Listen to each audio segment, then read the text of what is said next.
Perfect. Now it started. So welcome everyone. Let's give it a start. I think we have plenty of people who have already joined. So today we will be kind of talking about co-production. It's going to be a workshop, a training on co-production.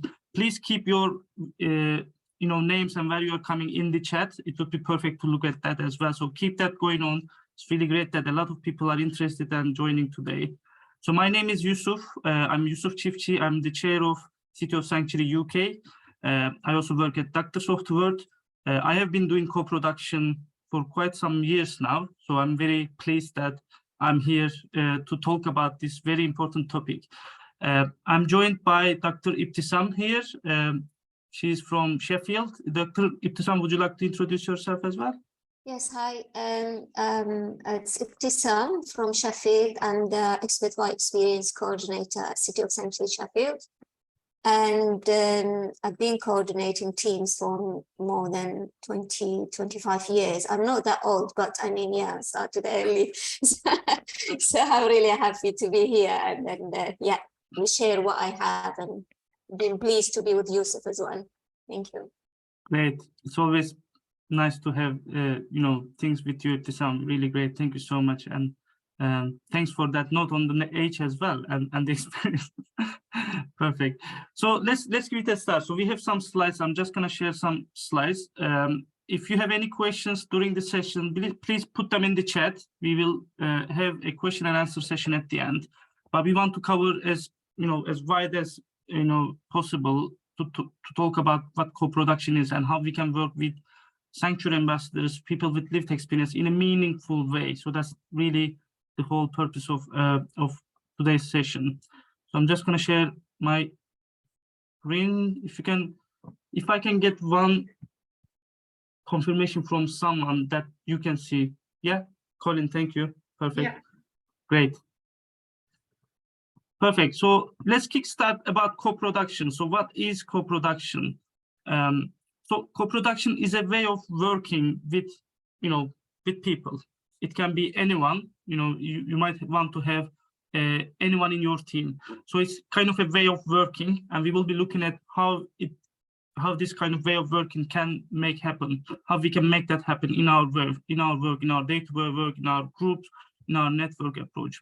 So it's a partnership approach, which is a very essential point. It's an engagement where there is values, experience, and skills are important rather than role positions or structural power. So think about a meeting with a CEO and then a frontline worker.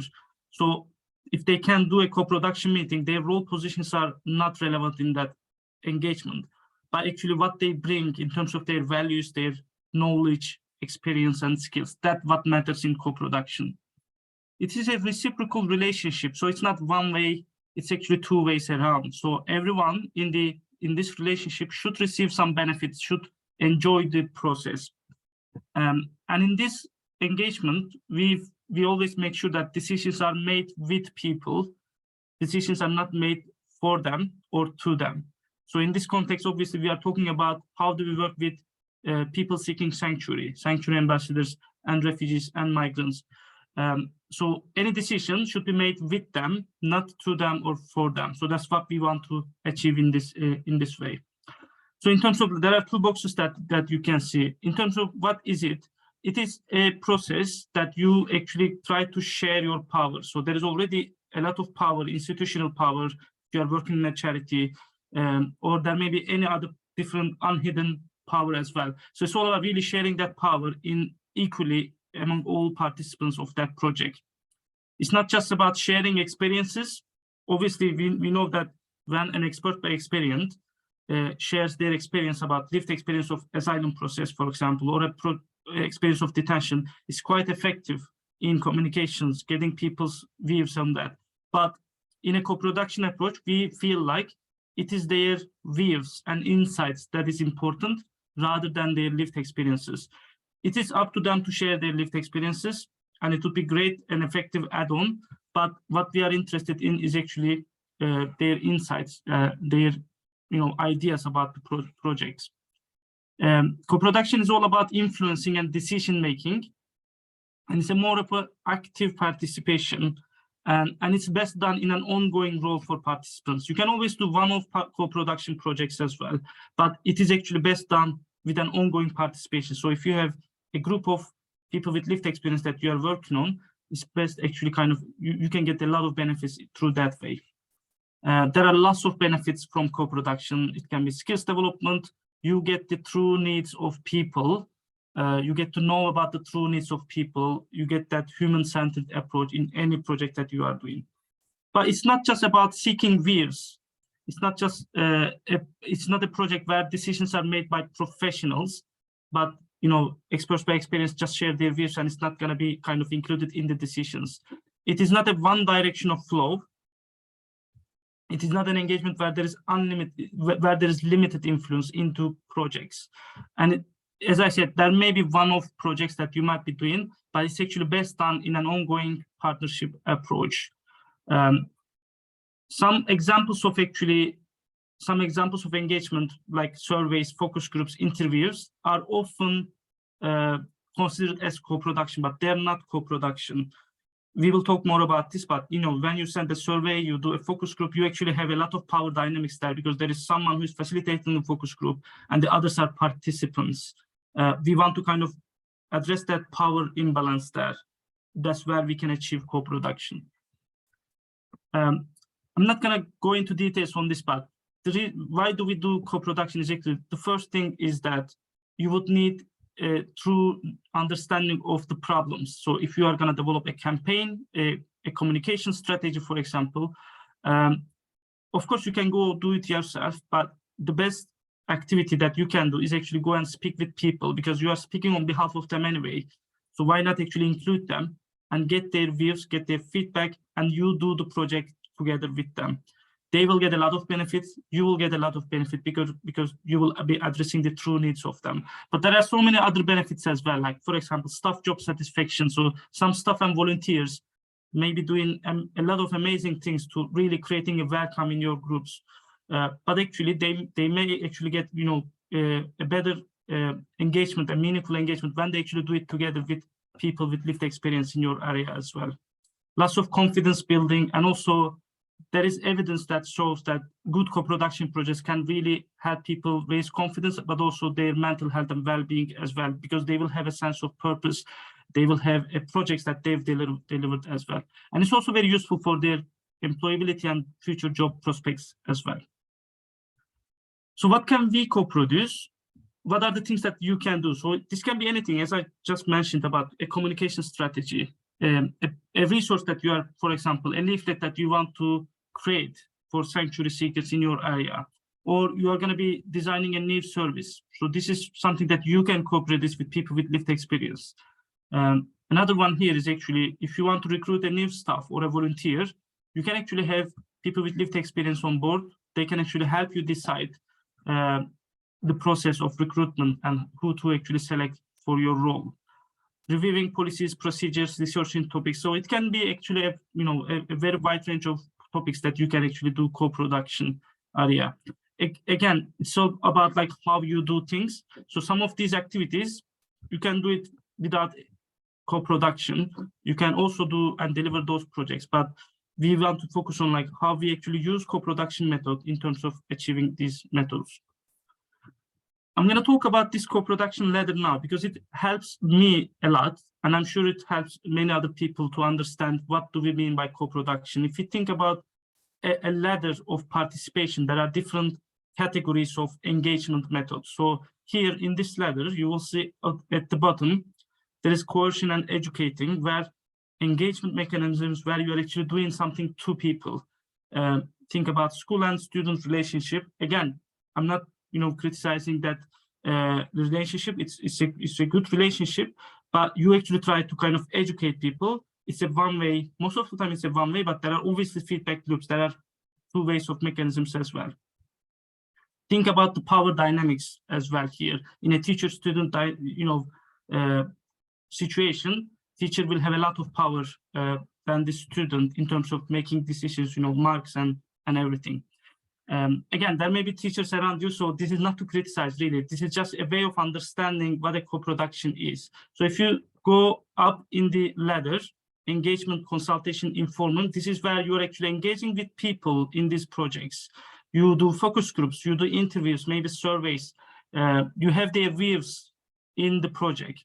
But again, there is a bit of power dynamics here that at the end of the day, you are going to be the one who is analyzing those findings from the focus groups. You will make the decisions. But if you go up in the ladder, you will see co-design and co-production. This is where you establish an equal and reciprocal partnership approach. This is where actually, when the decisions are made, it's not just yourself, it's actually everyone in the group is coming up with the decision together in a coherent way, in a meaningful way. So that's where we kind of see a true co-production, where we can see a meaningful engagement with people with lived experience at that stage. Again, this is just a kind of showing visually and categorizing the things, but let's do a quiz now. I do often like to do some quizzes just to kind of think about these categories. So I'm just going to put this link. I think the link is the link there. Yeah, Megan just put a link in the chat. So if you can just click on that link, or you can go to menti.com and enter this code here. We have some quick questions about what might be co-production, what may not be co-production, just for us to kind of stimulate thinking around. You will have a very funny picture and maybe a nickname as well. Don't worry about those. But yeah, okay, let's give it a start. We have 29 players ready. You will see the questions on your phone or on your laptop. Just click the answer that you feel like that's right. Again, there is no, it's just to stimulate thinking. There is no winners of this quiz. We're not gonna test knowledge here. We're just gonna think about these issues. So let's think about taking part in a survey or doing a focus group about a needs or priorities. So do you think, if you think about that categories of engagement, do you think this focus group or a survey is a co-production? Is it informing or consultation? Yes, a lot of people say it's consultation. Yeah, that's great. So you are engaging with them, you are getting their views, you're consulting them. But again, the decision making can be up to you or people who are actually doing that, who are analyzing that data. The second question, so joining a working group or a task and finish group or an advisory group to steer a campaign with them. So do you feel like this is co-production, informing, consultation? I'm conscious that this is limited information. I'm not giving a lot of information, but just to think about that. Yes, 18 people said co-production. Yeah, when we have task and finish groups, in those groups, oftentimes there is always a chair or facilitator, but everyone has an equal power in that group, right? So they have they can share ideas about a decision. So that's why it feels like, yeah, it is a co-production engagement if there's a working group. So it's a good idea, for example, if you want to deliver a project, create something, good idea to actually establish a working group and include people with lived experience in that group as well. Sending flyers to migrant networks about a new service, or you invite them for a party or a social activity or a picnic day. Do you feel like this is engagement, informing, or educating?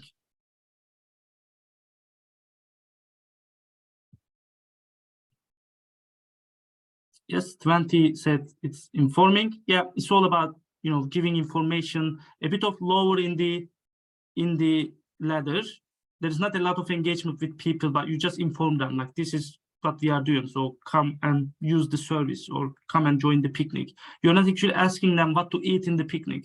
You're not asking them to come and plan the activity, but you're just letting them know. It's quite lower in the ladder.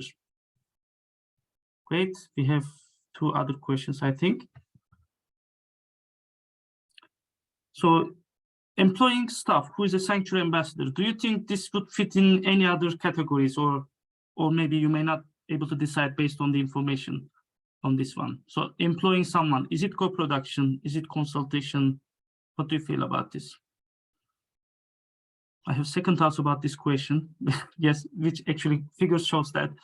Yeah, I mean, employing someone, an expert by experience in your organization is kind of something different than, a participation mechanism, because you have a contract with them. You have a different engagement with them.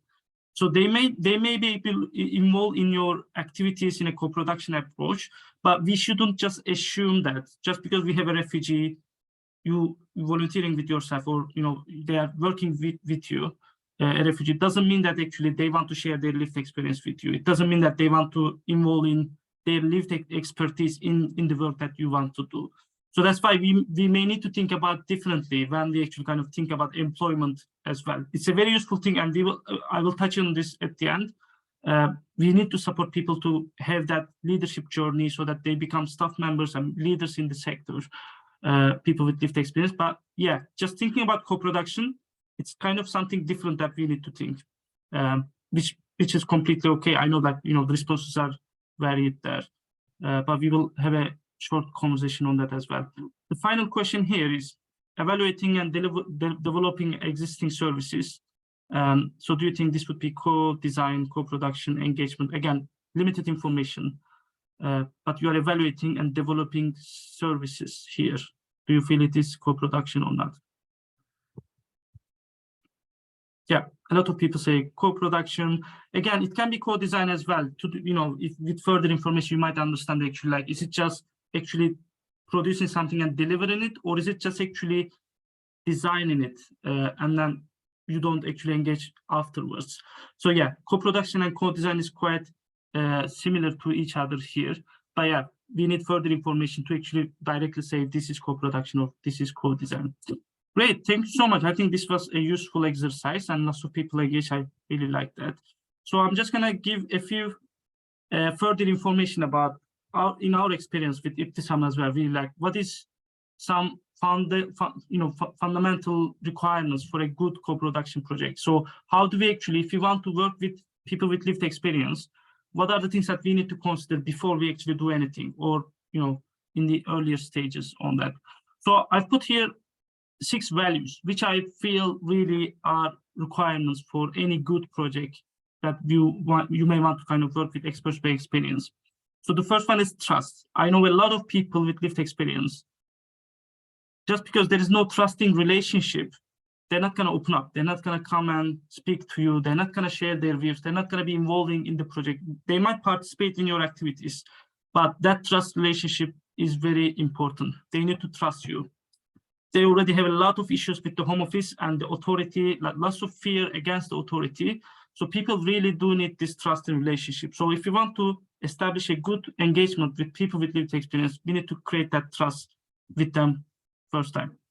This can be done in various ways. So if you have funding, if you have a staff who can actually go and speak to people, an engagement officer, or I don't know, a volunteer who is actually kind of working with people with lived experience, it's a good way of starting that. Social activities is a good way, like picnics and campaigns, that meetups is a good way of actually do that. Often when there is food and other engagement. So this is where actually people understand this is familiar, and also it's an ongoing relationship. So if you're running a training program, for example, don't do it like 4 hours in a day, but actually maybe divide that into 4.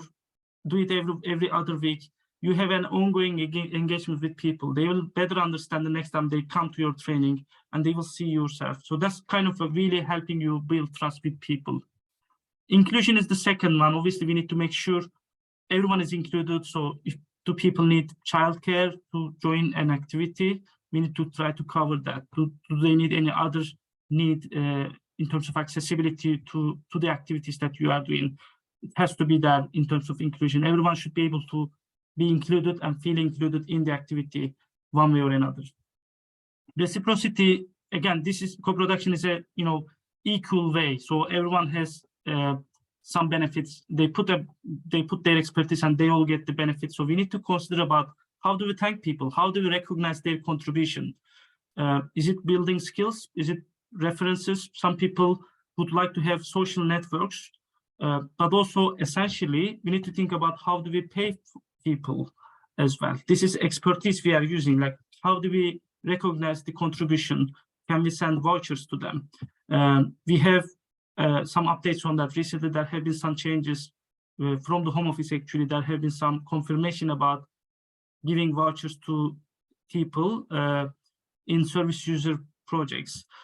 So hopefully the national team is working on a guidance, a document, which can actually kind of be useful for the groups as well to see and how they can actually implement a good and coherent payment system as well. But again, not everyone is looking after money or material incentives.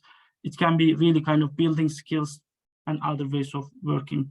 Transparency is very essential. If it's a co-production project, they should be aware of everything you are doing. So like they need to have all the information like you have as well. Equity in approaches is another essential one.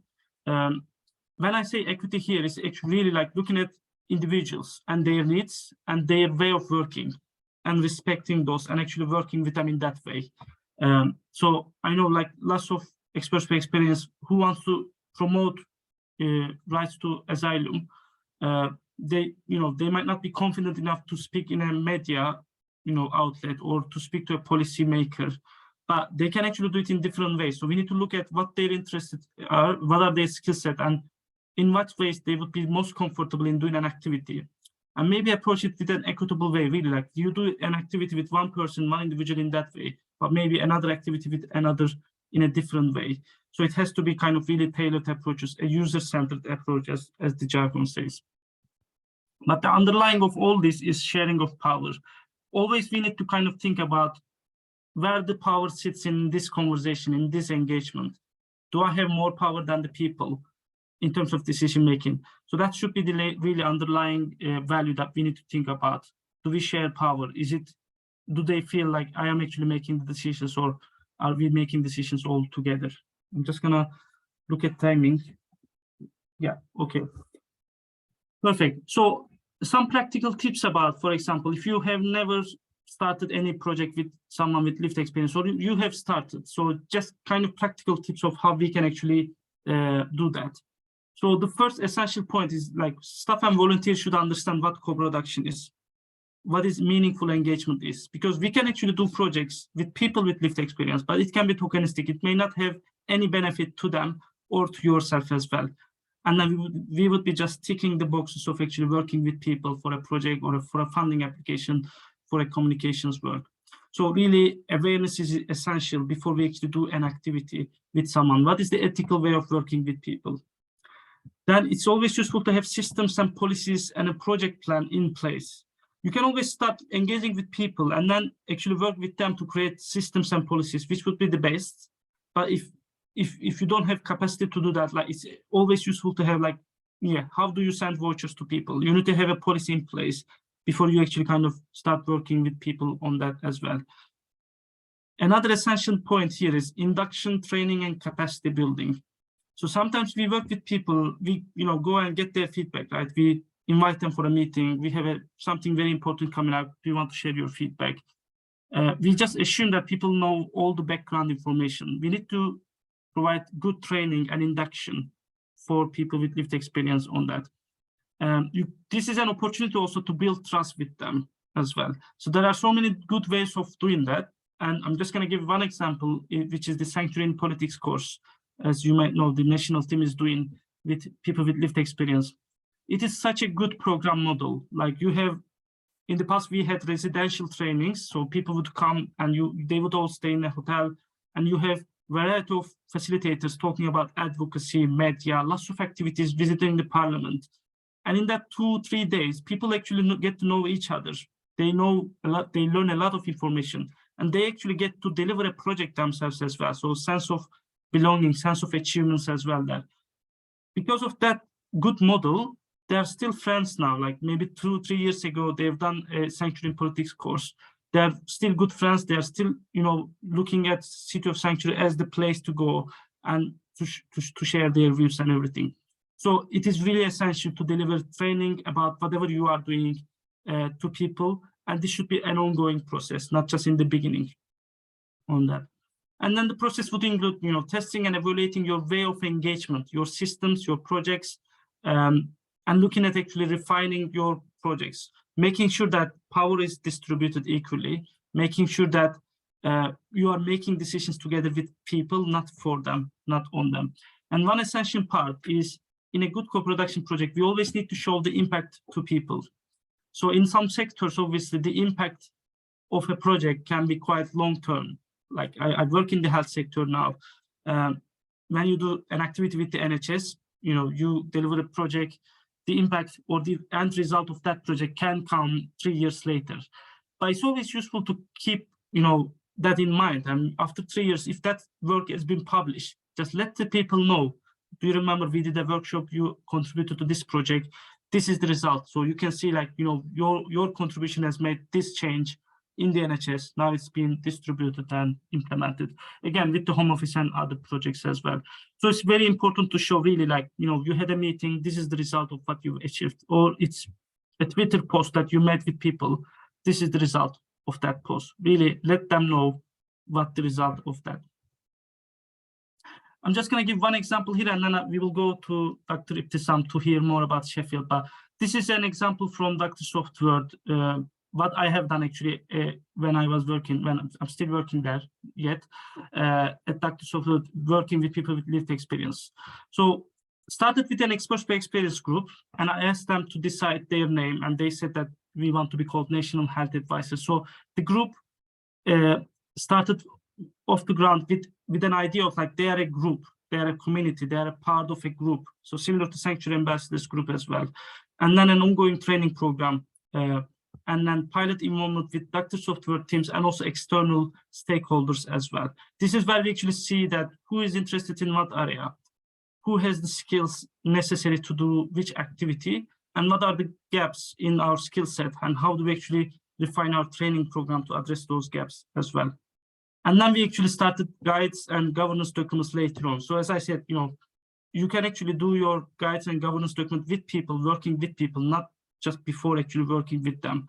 It's completely okay to do that, but you need to have some structure in your work so that people know what they are doing in your engagement. And through these guides and governance as well, we started small steering groups within Dr. Software, where smaller groups work with communications team or the GP training team or the research team, and they become peer researchers, for example. This actually helped them a lot in terms of building an expertise in one area rather than jumping in different activities and projects. They actually say that, yeah, I'm in the research team, so I'm going to do more research.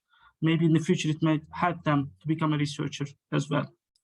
And then this process have actually built that confidence and knowledge level that they were at the point last year, they were able to actually comment on the strategic plan of Dr. Software for the next 3 years. This is kind of like how it's built up with this engagement and testing methods and using co-production in this approach.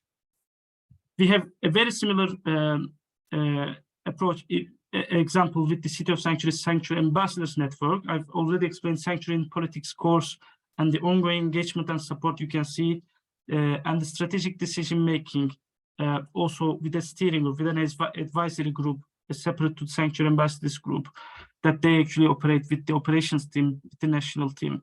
And there is a commitment, for example, that 50% of our board of trustees are going to be lived experience, and operations advisory group can nominate people to become trustees. So there is a pathway for people with lived experience to actually grow in that role. And it's very important to have that exit plan. Is it like, how is it helping them? Are they building their knowledge and confidence? And are they getting upper steps in that engagement, in that journey? They may not decide to do that, which is completely fine, but there should be some pathways for them to grow in that role so that it's more meaningful for them. And lots of co-producing activities that they've done already on that. I just want to kind of stop here and just to pass it over to Dr. Ibtisam so that we hear more about, if I can stop share. Yeah, I can do that. We hear more about a case study from Sheffield.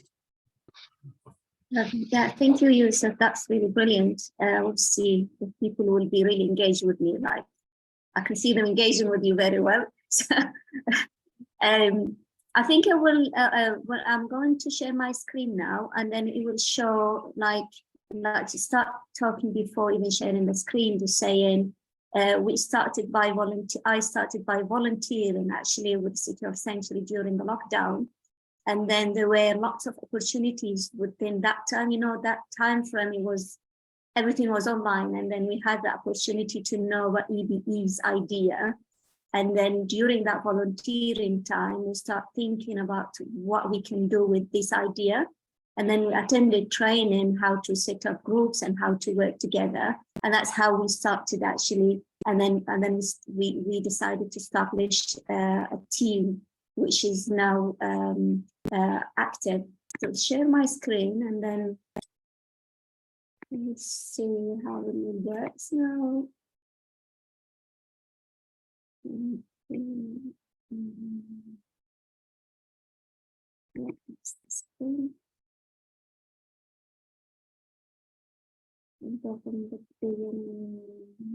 Sorry with that. Okay. Yeah. So I'm representing City of St. Sheffield.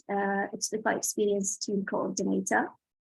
We started, as I said, I start volunteering because I'm working part-time now. So I start volunteering with them during the lockdown.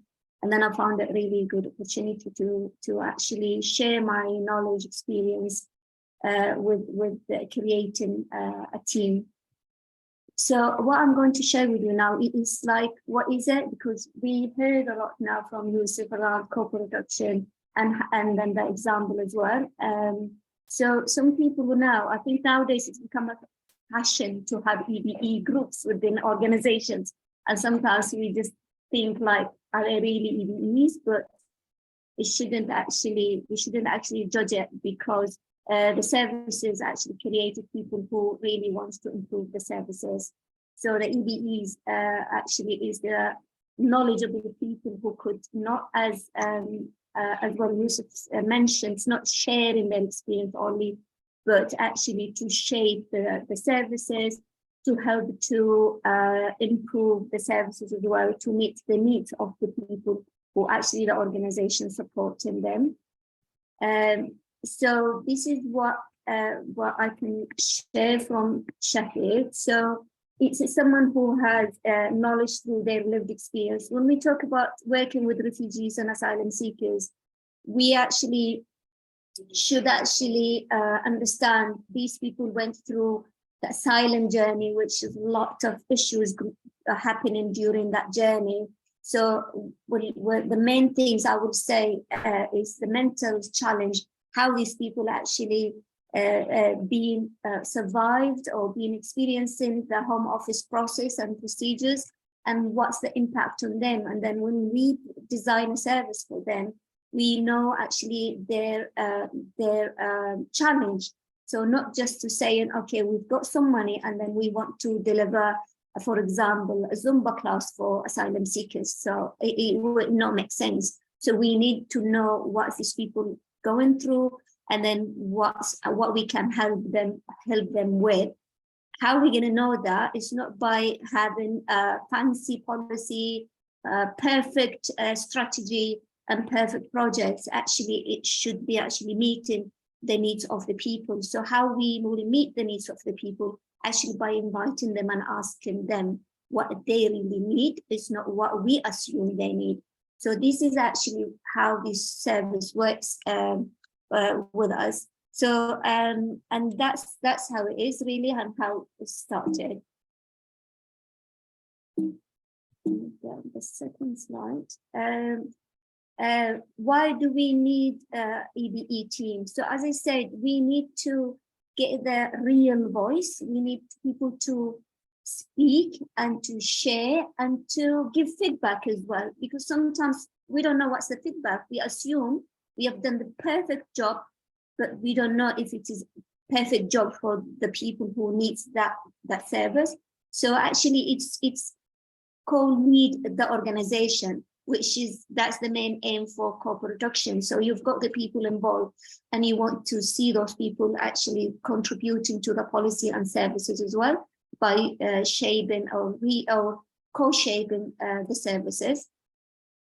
So when we create the team, so we will invite the volunteers who already knows or aware about the services, aware about the organization, aware about the vision and the goal of the organization. So they will have the induction meeting. They will actually be introduced by what's the service, how the service works, and then they will be introduced about the role of the team, what's the team, what's the power sharing it will involve. So, and then you get the team and then introduce them about what is it really they're going to do. So I can just highlight on key things. So when we invite the team or we invite the interested people, we share with them, you know, will be about reviewing policies. Actually, when I start with my team and I said, we're going to review policy, they said, what? And I said, you don't be scared because you're not really going to go deeply through the policy, but you will be trained how to actually evaluate policies. My background actually is when I've done my PhD, it was all about policies, about international policies, and the MA, it was about local policies. And then I've got really good experience with policies, how to read policies, how to understand policies, and how to give feedback about policy in terms of improve it or any recommendations. So I start by training my team how to see the documents and how to give a feedback. So I remember the first time when I gave it to, I shared them on policy and I said, could you give me a feedback? One of them, she said, it looks perfect to me. I said, well, okay, can you read it again from this perspective? So, and then after the training, I asked them the same question, could you give feedback on this? And then they give me totally different feedback. And that feedback, I took it to the trustees and I said, this is our feedback. And then they accept it. And then they did some change with the policy. So this is actually, it sounds like it's easy things, but it's not. So when you invite the people to, when you invite the volunteers to be a member of the groups, it's not just because, I remember Yusuf mentioned that, it's not because they experience that asylum process, it's not about they are refugees or they are asylum seeker. It's not sometimes because I'm asylum seeker or because I'm a refugee, I know everything, or I can actually contribute to the policy, contribute to the organization. I know many friends who, when they received their refugee status, they said, we are done with volunteers, we're gonna go to start our own life in our own way, and then they just disappeared. So it's not necessarily for people who got lived experience can be actually can actually co-shape the policy or the program or the services for other people to benefit from their experience. The other point is the issues with the EBEs as well. It's like when they experience something or others experience something, other volunteers experience something. So some volunteers or some service user, they share their own feedback with some other volunteers, and it stopped there. So we say to them, you know, you will hear many feedbacks from different people. So it's better if you share it with the team, so we will see if we can improve the service for the service users, and then they should be actually benefited from the available services. There's strategies or future strategies. So the team actually with the in-house training, so they become trained how to look at the strategies, the goal of the organization, and then they got their own say if they are interested to share their knowledge or even their ideas around how to make things better, and again to meet the people's needs. With the role as well. So what we agreed and what we practice in here in Sheffield with the Institute of Central Sheffield. So we've got we are actually attending the trustees meeting, monthly meeting, and we give our feedback. So our item usually and all the time is the first item. So we share our achievement, our we'll not say challenges as well. Before that, we meet with the line manager, we meet with the director, and we discuss everything in advance to see if we've got any points that we need to share. Then the manager or the director will help us to improve or to listen to us. And then we go to the trustees and we share with them nearly the main key issues. So I remember when I started with the first meeting, the trustees meeting, when I shared and I shared with them my background, educational background and experience. And then within that trustees, they've got HR committee, which is they are the people who actually they are expert in designing and reviewing policies. So when I introduced myself, and then the same day I got invitation from an HR team saying, wow, this is really good experience, and we really need you if you are interested to join HR committee, and then you will be actually supporting us in this area. And he was like, wow, it's not just as an EBE, we can just, just ask to review the policies, but now we are a member actually with the HR committee to help to review the policies, and then to share the policies with my team, and then we all share our experience with it. So the other things which we always notice within working with refugee and within the refugee sector is the recruitment issues. So one of the key things with refugees or asylum seekers who don't move to refugee status, and then they start looking for jobs. So that they struggle with job requirement, job applications, interview process, and what to expect and what to say and how to represent and market themselves.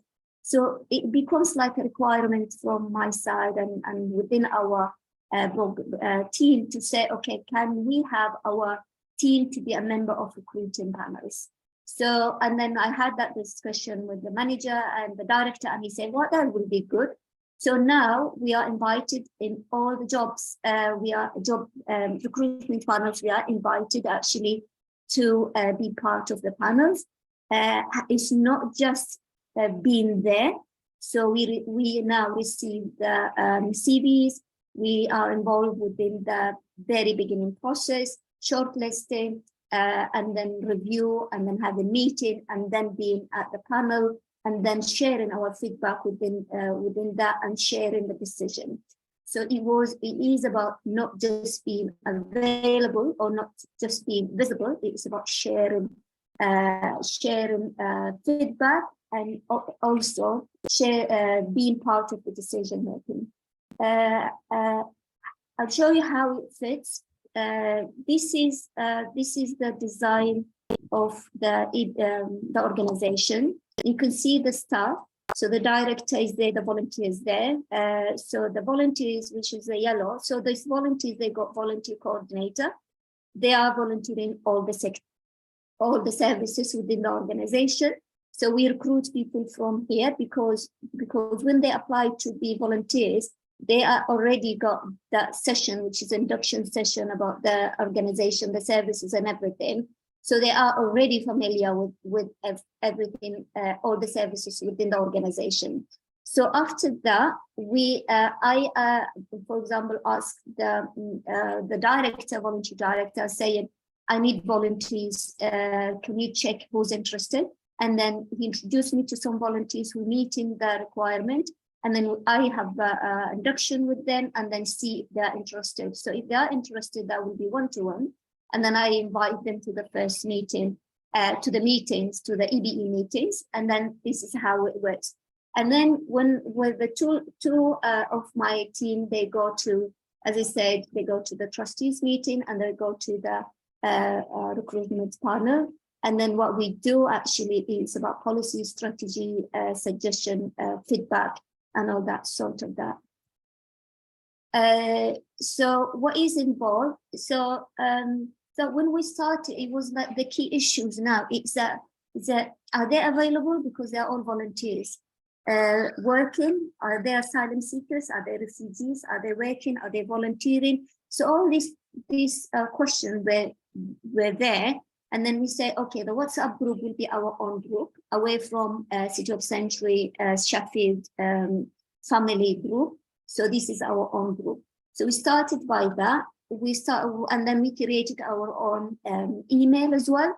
But the main communication approach is the WhatsApp. That's how it is, to be honest. And then if there is anything and agreed about everything, so I'm available. Because I'm working part-time today, so I always available there if they need anything.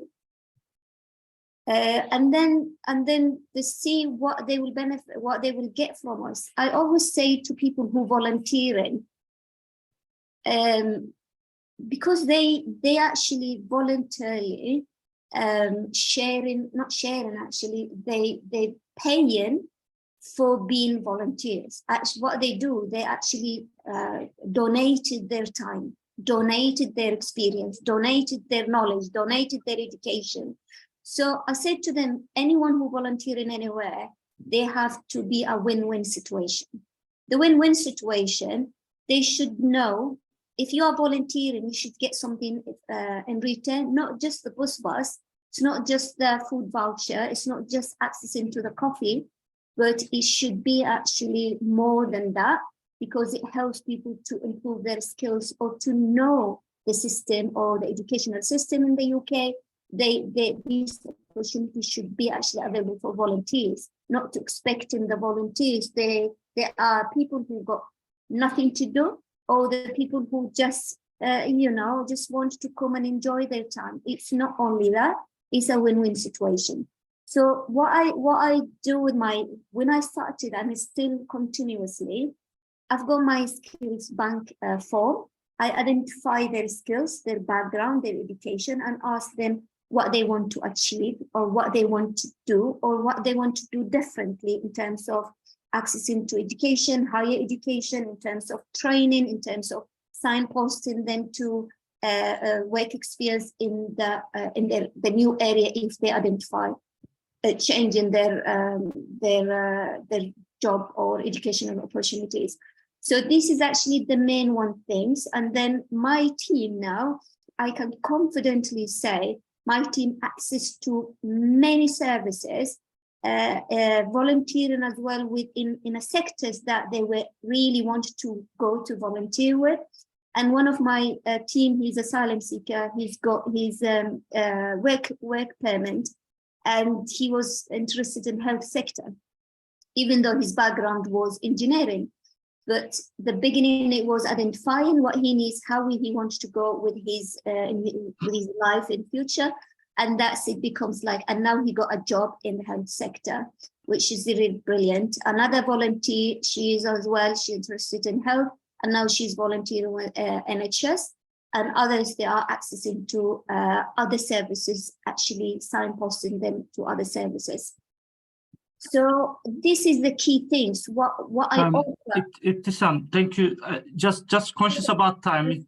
Are you able to kind of wrap up in a minute so that we have some time for questions? Yeah, perfect. That's great. the last one. What we offer in return as well, in terms of money. So if they are volunteering already that day, the day we are having the session, so they already got the transport and everything, I pay them only the vouchers. And we become flexible with the vouchers, asking them to buy whatever they need except alcohol and tobacco, and then it needs to be that way. And the membership, as I said, is the volunteers who already exist, and the maximum is 10 members, and that's it. And thank you very much. Great, Ibtisam, thank you so much. It feels like, the values and principles that I am trying to explain has all kind of come to body in your project. Really, it feels like you've covered all different things, and how do you make sure that it's meaningful for people with lived experience. Are really great to be hearing and seeing this again today. So thank you so much for that. I know we have limited time. We were going to talk about employment as well, but maybe we can send some documents, resources afterwards for that one as well. As we mentioned about that, so it's a bit of a different engagement, but it's a very important engagement. There are huge barriers for people with lived experience to actually really become volunteers, become trustees, or become staff members. But yeah, we will share some resources, and you can have a look at that as well. How do we break down those barriers so that people with lived experience have their tailored support to apply for jobs and for activities and opportunities as well. Let's give it to the floor now. Are there any questions? I've seen some conversations going on, which was really interesting to see, especially like, publishing research and whether it's actually like, can we actually access those and others, and also some local authority, whether there is any work with the local authorities, which is quite interesting to hear. Just one comment for me to say that there's one, Katya says that Lambeth has a sanctuary board. Really, I think it's a good method of actually like having a board, an advisory board. It can be an advisory board or a task and finish group or a working group, is a good way of engagement, really. And it can be in local authority or in your group as well. It's a good way of engagement as long as you have all the considerations in place, like are they trained enough? Do they have enough information about what they are doing? And how do you actually kind of really recognize their contributions and thank them and show the impact of that? Which is really great way of working really on that. Are there any questions on co-production to Ibtisam and me?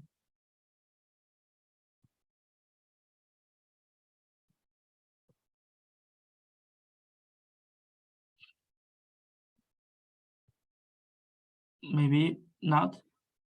Completely okay. Maybe we covered a lot of things, or maybe it's really becoming really tiring in the afternoon. There's a question in the chat, Yusuf. Perfect. Thank you for that. Any examples of initial training for EB group members would be very useful. That's a great question, Will. Thank you. So the initial training part is actually usually about what you want to do with them. So, for example, if you want to do a bit of campaigning work or a local advocacy work, it's always useful to look at the principles of advocacy. Even the word advocacy doesn't mean a lot of anything in a lot of different languages. So really coming to basics, talking about this is advocacy, this is principles of advocacy, this is what we do. Or for example, if it's a media engagement, then yeah, really kind of focusing on media training. What are the considerations of that? There are amazing charities like IMEX who can provide training to people with lived experience. So I'm looking for those resources on that. Or if it's an advisory group meeting for your local operations work, then really explaining them your group, who is doing what's the role descriptions of people, what are the services you are delivering, so that they are familiar with everything about your organization, your group. And then they get to know about the projects, and then they can actually build on that and share their feedback as well. So it will depend on that, but yeah, I would say briefly, explain them really about what you do as an organization, as a group, as a local authority, what's your remit, and then based on project, look at if there is any training that would go to the foundations of that. What does that mean and how to do that? What are the considerations on that? Thank you. Rose? It's partly more of an answer to one of the questions before. I've done training for people seeking sanctuary called Finding Your Voice and Representing Your Peers when I worked for the Refugee Council for years, and I've still been doing it now. And just a 5-week, quite a simple sort of course. But I've got the sort of plan of it, which I'd be very happy to share with people if it's useful. I find over weeks like that, giving people time to actually realize that what happens to them matters and that they do have rights, and practicing speaking in front of each other helps to build confidence. And then they come with me awareness raising. So that's sort of, and we do it together. They always steal the show because their stories are so powerful, and it's not necessarily their experience of just seeking asylum, it's often their experiences of life in the UK. So I'm happy to sort of share that if that is useful with anyone. But I still do struggle a bit, as I put it in the chat, about I find it very frustrating when you want people to be able to be like trustees and they can't because of bank accounts. That's really frustrating. And yeah, maybe we could try and change the whole bank account, but that is a real big process as well. So it feels as if the Home Office is out to stop us. You try and get people who are seeking asylum to become volunteers, and then you can't get the DBS. So, well, you can, but it's a battle, and so it feels like we've got to continually find a way of beating the system. But we've got to keep trying. Definitely. No, I've heard that issue, Rose, but I really don't know what's the kind of work around that. But simply it's the hostile environment. And recently we've seen a media article a month ago, I think, then again, like looking at banks and hospitals. Unfortunately, there are issues with accessing those things. But yeah, let's kind of keep that in mind. If we find any workaround on that, it's very useful. Yeah, we want people with lived experience to be in the trustee board. But yeah, we need to kind of look at all the barriers, including the bank accounts as well. Thank you, Rose, for that. I've seen one comment from Eleanor saying that people having enough information and understanding to co-produce is a tricky issue. completely understand. We don't need to kind of do like a perfect co-production from day one, really. Like sometimes we feel like, yeah, we want to make sure it's meaningful. It's always the case, but sometimes it can kind of delays because we are not going to be ready. We don't have capacity. It delays our engagement. So I would say really like start small. You can do co-production or engagement with people with lived experience with 2-3 people. You can start small. You can see how it's going on, and you can make it bigger in terms of numbers, but also in terms of remit of activities as well. So that I know that there is one barrier among many organizations. They don't do co-production because they think that they're not going to do good. That's fine. You can start small. You can learn by doing that as well. As long as you have people with yourself, you support them, you have their interest in that project, and they are really supporting, and also they see the value of engaging with yourself. I think that's fine. Just kickstart the project, and then you refine your projects and policies and systems in that way. I think that would be great. Just checking if there's any other questions. Yeah, it is some offering to help any organizations about EB, developing EB groups. That's great. Thanks for the offer. Yeah, a bit of conversation about the bank account, I think, going on. Are there any other questions from anyone, or reflections or comments? Yeah, I have one. Sorry, my name is Joy. I was just typing it up. Are you hearing me all right? Yes, yes, Yeah. yes, Joy. No, just following on the trustee thing, because we've also run into this problem in Samphire, which is, partnering on City of Sanctuary. And we had a, discussion with the Charity Commission, who've told us that, if we recruit people to be with lived experience to be trustees, even people who are currently detained or asylum seekers, which is okay, and we have done that, but we've learned now that they can never ever in the future then be employed in our organization should they in the future get status here and be suitable for, they're qualified for employment. And that's a hindrance too. So it seems to me that, we need to do some advocacy work and understanding on, why these, hindrances, these obstacles are there, really. No, thank you so much, Joy, for your contribution. I mean, I'm not an expert on charity governance, but as far as I know, you can resign and you can actually be employed in the same charity as well. Like we've seen examples of actually, a trustee can resign from that role. Obviously, trustees can even work in the organization, but with a very limited situations in the guidance, I think. But I think it's always safe to actually kind of really resign and then work on that. But again, I'm not an expert on that.